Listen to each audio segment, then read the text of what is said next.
السلام عليكم على كل الاو جيز السكان الاصليين لليوتيوب. ايه الاخبار؟ معاكم احمد. النهارده الفيديو الحاجه وال20. شكرا على كل الكومنتات الجميله والتشجيع الفاجر اللي بتكتبوا لي في الكومنتس. عندي بقى تعليق، تعالوا لي بقى كده، خلوا الاو جيز على جنب. العيال اللي جايه لي من الفيسبوك ولا معرفش جايه لي منين على اليوتيوب، ايه انت وهو. فيديو رورو لما نزل كان تجربه. تخيل معايا لما اجيب حد كان مكان زينه يرياكت عليها وهكذا، رورو البلد ترياكت على زينه. فكره عبقريه عمر ما حد ياخد الجرأه ولا يفكر فيها على اليوتيوب. وكنت على ادراك تام على الكومنتات اللي كانت هتيجي بحكم على شخص قاعد جنبي بكل احترام، ما املكش وقال لك اديته بالبوكس انا الحكومه وهزلك، مسكتش طبله وقعدت اطبل لها. محترمين الناس اللي بتتفرج علينا وبنرياكت على مهازل على السوشيال ميديا. الاقي كومنتات انت مستضيف رقاصه يا عيله يا عيله يلا. انا حطيت نفسي مكان الشخص، مش قادر اتحكم في غرايزي ولا مشاعري ولا كبتي. انت بيرجو نزلت من نظري، انت مستضيف مين؟ عارف زي الفار لما يلاقي جبنه ويروح في المصيده ويتقفل عليه، زي اللي هو بيخش يشتم الناس على السوشيال ميديا ويتقبض عليه، بيخش مصيده جبنه عشان ياكل الجبنه، مش قادر يمسك مشاعره. عندهمش راي اوريجينال يستدللك ببار من اغنيه راب اللي هو يعني قال يعني بيرجو خاب او ازعل على بيرجو لو خاب، اللي هو يونيفورم موحد كده بيلبسوه. تلاقي صوره البروفايل قطه لابسه بدله، مش مفهوم كده، تحسه اللي هو مش بني ادم حقيقي، ما تعرفش تقعد معاه تتكلم، ويحط لك بار هل دي كانت حياتك، او بتاعت بابلو اللي هو زميلي بيسال عن الماده. يا ابني ما تقول رايك، يا ابني ما تقول كلمه من عندك لنا حاجه كده. راح تجيب لها بيوسف ومروان بابلو، يالا انت اهبل، يالا انت خبت ولا ايه هنخيب؟ ما تزعلش على بيرجو لو مات، ازعل عليه لو خاب. حلو، ما تعملهاش تاني بقى. طلعت ال10% الحمد لله. مجتمع فيسبوك ده طلعتهم كده من الاوجيز كده، عملت كده. هو ده المجتمع اللي على فيسبوك. لما اتنين كابلز يتجوزوا ينزلوا صورهم عشان يعني اشهار بقى ويتبسطوا ويفرحوا، تلاقي الناس اللي هو العريس دفع واحنا اتبسطنا، زي ما حكموا على رورو. انت مين انت عشان تقولي رايك في زينه اللي هي زيك اصلا، وهو حكم عليها وهو عنده جوه. هي الحياه كده، عمرنا ما هنخلص من دايره الاحكام ودايره الناس اللي مش قادره تتحكم في غضبها دي، فتخش انت. الحمد لله ان انتوا وقعتوا مع واحد يعني مش بعمل كده، بمسح وبطلعك من القناه، بعمل هايد. طولت عليكم شويه بس كنت عايز اقول الكلام ده. طبعا انا حاطط الفيديو في الاي اللي هنا او اللي هنا. الاو جيز خشوا شوفوا الكومنتات، لو لقيتوا حد بيتطاول وبيقصف محصنات اللي ادبه وبيحكم صححوا له بعد اذنكم، فهمون ازاي يبقى انسان، ولا تشتموه ولا اي حاجه، فهموه ازاي يبقى انسان، يتحكم في نفسه كده، يتحكم في اعصابه. وعشان كده ده احلى كومنت اتكتب على الحلقه اللي فاتت.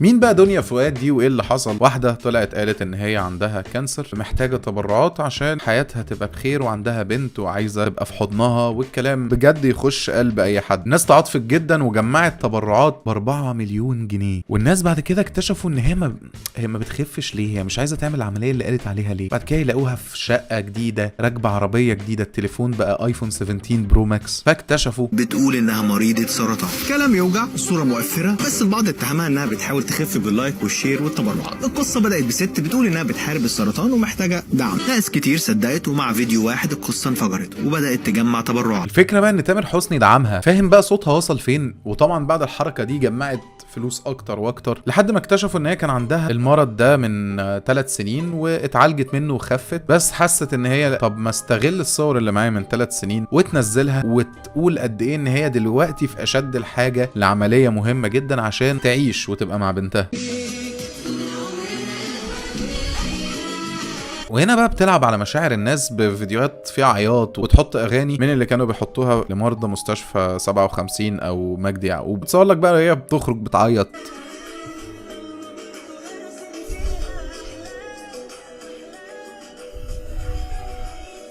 الفيديوهات دي هي اللي من 3 سنين.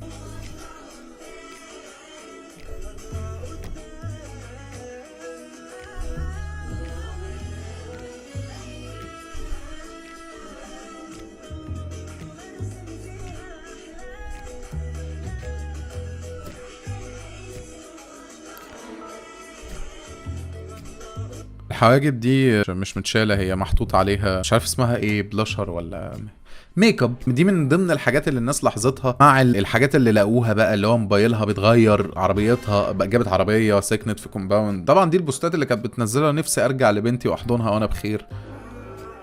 بالظبط. الفكره ان في الفيديو ده هي كانت من 3 سنين فعلا كانت تعبانه وخفت خلاص، لكن وقت ما بتنزل الفيديوهات دي السنه دي هي ما كانش عندها اي مشكله، هي بس كانت بتعمل سبوبه بالمرض بتاعها. وهنا كانت بتعترف لصحفيه قفشتها ان هي غلطت غلط كبير، وهي مش عارفه هي ليه عملت كده وازاي وعشان ايه اتمدت في الموضوع، عشان حبيت اهتمام اللي حواليا وهكذا. فكره ان الناس تبقى طالبه الاتنشن ده ممكن يسوقهم للجنون، انك تعمل اي حاجه لاجل ان انت حاسس انك متشاف، ده بيبقى مرض نفسي اكتر من ان هو طلب اهتمام. فهي لما كانت من 3 سنين حست في مرضها ان الناس اهتمت بيها، قالت ليه ما استغلوش دلوقتي، لان هي مثلا حست ان فجاه حياتها بقت فاضيه وبعد ما خفت ما تفهمش. طبعا الشرطه قبضت عليها ونزل بوست على وزاره الداخليه ان اتقبض عليها وبيحققوا معاها دلوقتي ليه عملت كده، بس هو فعليا الموضوع طلع كذب يعني. اللي انا مستغربه ومش قادر ادركه ان هي في اي لقاء ليها بتتكلم بقناعه هي ازاي كانت مصدقه نفسها. كل يوم اصحى اسجل اللي هو النهارده مثلا كذا، ان انا صحيته كويسه، وان انا لو يعني انا ومعرفه اخواتي، يعني انا قايله لاختي حبيبه دي التليفون بتاعي فيه شات كذا، لما تفتحيه هتلاقيه كاتبه كل حاجه.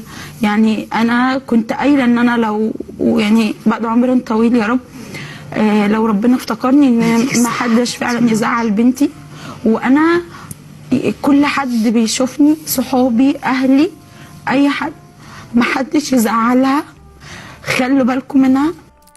هي بتمسك مشاعر الناس، هي عارفه بتعمل ايه ازاي. الكومنتات يا عيني اللي هو ممثله قديره، افضل ممثله سنه 26 تاخد اوسكار. في ناس بتقول ان من 3 سنين ما كانش عندها سرطان اصلا، ان هي كانت بتتعالج عادي في مستشفى فصورت ماتيريال كتير فادعت ان ده كان سرطان وعمال يجي لها ويروح وهكذا. بس بجد هل في ناس فعلا بتقدر تكرييت قصه وتعيشها وتصدقها وتحكيها بالرعب ده؟ حتى يعني انا مثلا لما باجي اعمل عمليه، يعني انا كان في عمليه عملتها عضله القلب وقفت فيها ودخلت عنايه مركزه وخلاص، هم طلعوا قالوا لماما عضله القلب وقفت واحنا هننقلها عنايه، وهي وحظها يعني يا تعيش يا ده قبل المرض اصلا؟ لا ده بعده، الشهر 7 اللي فات. 7 اللي فات. كنا ما بنراجعش باللي بتقوله، احنا متعاطفين وخلاص. اللي هتقوليه يا ملكه كده تيجي تسمع يعني ايه عضله القلب وقفت وطلعوا قالوا ورجعوا خلاص وهننقلها عنايه. عضله القلب وقفت دي في دقايق، ولو رجعت بيبقى معاها ضمور في خلايا المخ وبيبقى بعديها اعاقه قصه. ففعلا نيجي نفكر هو يعني ايه عضله القلب وقفت وطلعوا قالوا ونقلوها وهي العضله وقفت. فتفهم قد ايه احنا برضو غبائنا بتعاطفنا، عندنا عاطفه بتخلينا اغبياء، وده اللي جايبنا لورا ان احنا بنمشي ورا على العاطفه. تلاقي واحد في الشارع بيقول لك 5 جنيه وراضيني، وهو شاب شحط يروح يشتغل، بس انت بيلعب لك في العاطفه. يعني انا قبل كده كنت في كشك بشتري حاجه، فلقيت حد جه قال لي ممكن كيس شيبسي، ويا نهار جريت جبت له الستاند كله، لو معايا اخر فلوس اتفضل. والله وانا ماشي الناحيه التانية لقيته بيرجع الحاجات اللي انا اشتريتها له وبياخد فلوسها من الراجل. حسيت ان مشاعري دي هي اللي جايباني لورا، والناس دي هي اللي بتخلي قد ايه لو حد فعلا محتاج هيحس بقى بتحدي. انا عيني هثبت للناس ازاي ان انا حقيقي، ان انا فعلا محتاج ده. هي بتصعبها على الناس اللي فعلا محتاجه ده، واحنا كمان هيبقى عندنا بقى اويرنس عالي، فهنبدا بقى نتحقق. فلو حد محتاج عمليه ضروريه ده بياخد من وقته، ممكن ما يعملهاش ويتوفى بسبب ناس زي دي، بسبب ان احنا بنتحرى الدقه فناخد وقت. فالراجل يا عيني عايز ينجزها، يا جدعان اتبرعوا لي ونبقى نائب، لا ما احنا ما نعرفش انت ممكن. فبسبب الناس دي بنروح في كوارث تانية، وناس بتبقى في امس الحاجه للمساعده ما بتنولهاش بسببهم. دي وصرفتها في ايه؟ وازاي ضحكت على الناس وقالت انها عندها كانسر ولمت تبرعات وهي ما عندهاش دليل على كوين والله العظيم.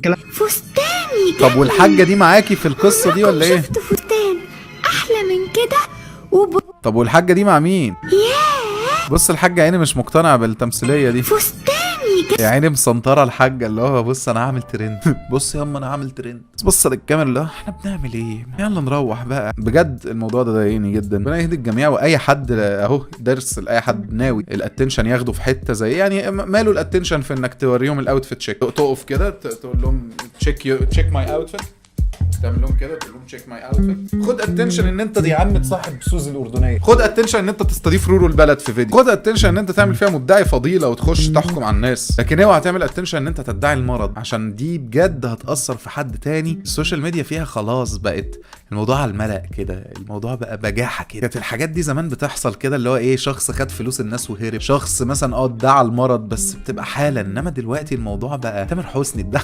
يا ريت يا جماعه اي حد يحتاج منك مساعده، شوف المساعده بتاعتك دي هل فعلا هتوصل في مكانها الصح ولا لا. ودي نصيحه الحلقه النهارده. سونيك خوارزميات يوتيوب بتقولك ان الفيديو ده هيعجبك.